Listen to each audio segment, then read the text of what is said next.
mean, the word coach has been thrown a lot to certain people. We see coaches being changed from this to that. What exactly defines a coach in your viewpoint?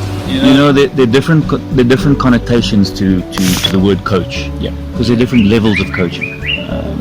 Predominantly today on the Powerade Performance Academy stage, we spoke at length about development and being a young coach within the development structure. It's totally different to that of a professional coach,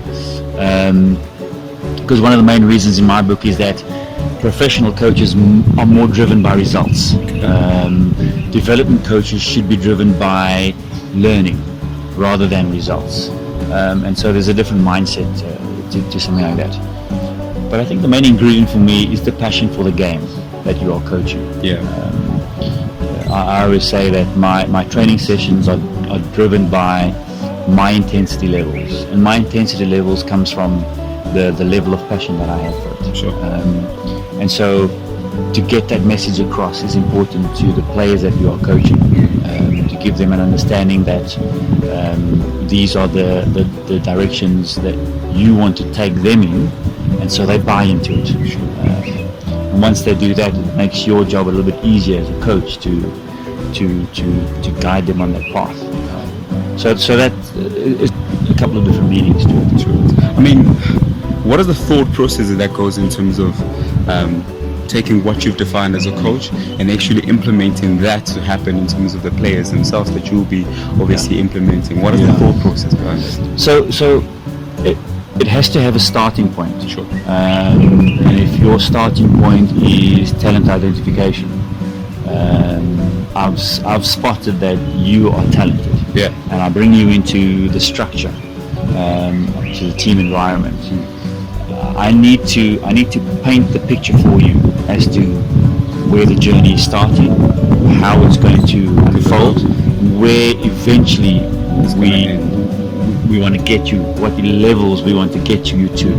And if you can come as close as possible as a coach to replicating those pictures into your training sessions, so there's a clear understanding with your young players. This is what the coach said to me, I get that, and now I can see through the training sessions that the two are working together. And you can come as close to that as possible as a coach, then for me you're on the right track. Are we on the right track as a country in terms of developing the necessary coaches before you even go to players? Because are we on the right track in terms of that? We are on a track. Sure. There's development. Sure. I believe that we can do a lot more in developing more coaches. So putting more coaches through courses. Sure. Giving these coaches the necessary equipment. 100%. And combined with that, giving them platforms to work with. So for me, there shouldn't be much stopping professional clubs of inviting young coaches to their setups, so they can have a look at how things are done on that level. True. And take things back to their own levels of coaching. So that kind of approach is important for young coaches to develop them. Give them a sense, paint the picture for them, help them, so that they can take all the little bits and pieces and put that back into their own coaching sessions. So yeah, to answer your question, there is a track. It's now starting to become the right track. Sure. But we need to fast track it. We need to get more coaches out there operating at decent levels. Yeah.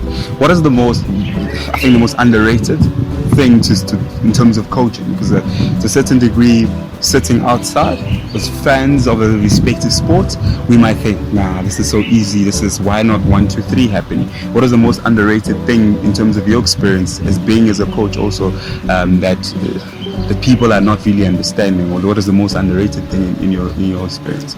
Yeah, I think also, when you're on the outside looking in, sometimes it tends to make you a professional. When it comes to underrated, sure. It's to do with the pressure of it at the various coaching levels. People take the pressure that it comes with in the modern game for granted, and we must never do that. There's always pressure on coaches. because coaches are always at the front end of the firing line, especially when things go wrong. And it's a tough old job, and not everyone can do it. So you've got to have the right mindset. You've got to have some degree of experience within with the pressure, some degree of experience in the game as well, because that all counts for a lot. Yes, the coaching courses will guide you, and that's all it does. It will guide you. You've got to develop your own coaching styles, your own philosophies, and implement those to the players you work with.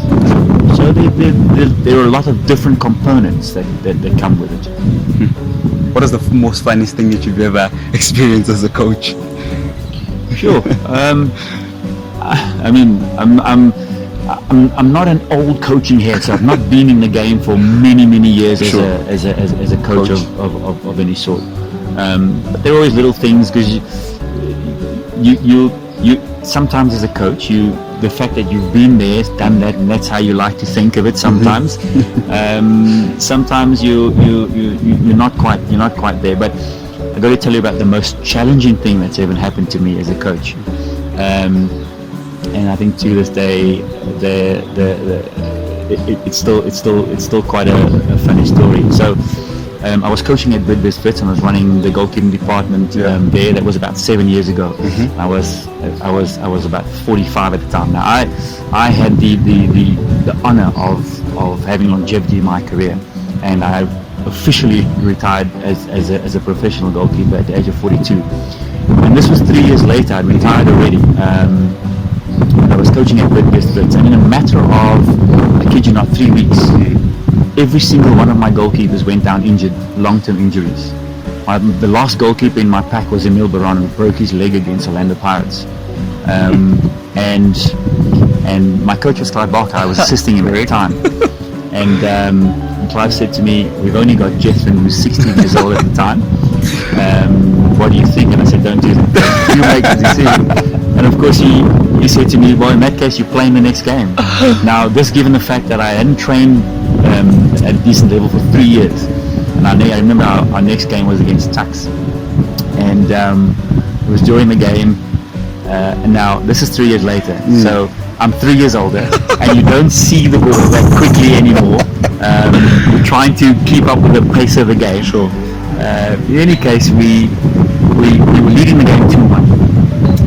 And they had a big tall striker called Mahume, and they were bombarding us in our 18-yard. And there was one ball that was lofted high into my goalkeeping area, and I'm thinking to myself, I can't let my defenders do this. I'm gonna have to come for this one.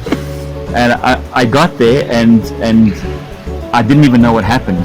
And for some reason, I did catch the ball, and I went completely over him, and I fell sort of head first, and I stayed down.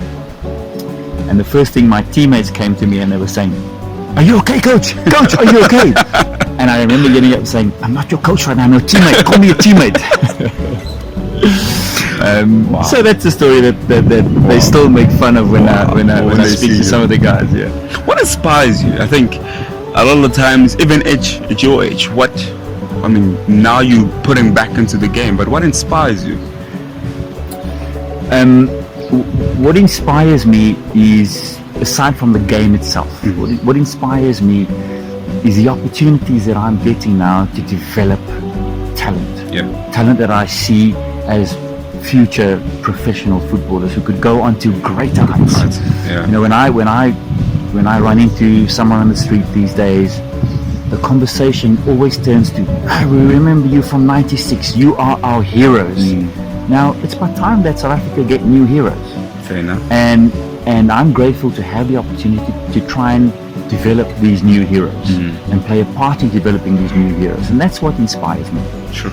Coach, I think we can talk about 96. We can talk about, obviously, being inducted into the Hall of Fame. Also, we can talk about what's coming up in terms of the good thing. I think what you've touched on is that we're now on the track, and it seems to be that we're in the right track in terms of where we go in terms of coaching.